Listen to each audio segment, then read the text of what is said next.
By using the term spontaneous happiness, I want to call attention to the fact that we can open ourselves to the possibility of happiness by doing various things, and then when that occurs, we should be grateful for it. But I'm rather suspicious of pursuing happiness as a goal.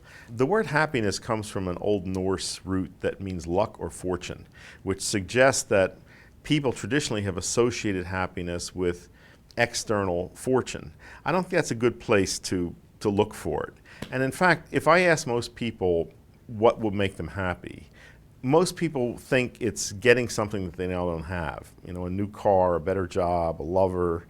And my sense is that that's not what we should be striving for. First of all, when you get it, the feeling that you're looking for often is very short-lived. I think instead we should be working for contentment. And contentment to me is an inner sense of fulfillment that's relatively independent of external circumstances. Now, interestingly, there are very consistent reports, and many of you may be able to connect this with your own experience, that people who go to other areas of the world that are much less affluent than ours, where people have much less, are very struck by the fact that people are more content. And there seems to be a very clear correlation between material affluence and deteriorating contentment. That's just a fascinating observation. The more people have, the less content they seem to be. And I'd also would emphasize that I think our moods are supposed to vary. You know, we're not supposed to be up here all the time. Everything in our experience varies. And I think it is good to be accepting of these natural cycles in mood. That doesn't mean, obviously you don't want to go so far down that you don't remember what it's like back up here, and you don't want to get stuck in the bottom.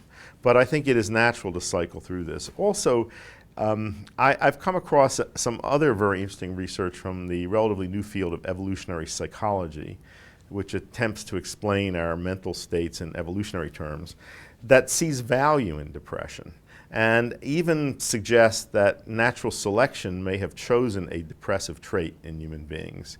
And the reasoning of these evolutionary psychologists is this: the essence of depression is a very strong inward focus and a tendency to chew over and over the same thought pattern, which is negative and makes you sad, makes you fearful, and so forth. That's called depressive rumination in psychology, and it's seen as being a pathological trait. But the evolutionary psychologists suggest that that's exactly the mental strategy that favors problem solving and creativity, and that people who do this are, either you're faced with a really difficult problem, you sort of can't stop thinking about it, you chew it over and over until you either decide there's no solution and give up, or you find the solution. And so it may be that evolution favored this kind of trait in us. And that may also help explain why we see such a strong correlation between depression and creativity. I could spend the whole time talking to you here about the incredibly famous and successful artists, writers, composers, people in all fields who have been seriously affected by depression. Many of whom have turned to alcohol or drugs to treat that, some of whom have committed suicide. But that cries out for explanation. And why is there such a strong association between depression and creativity?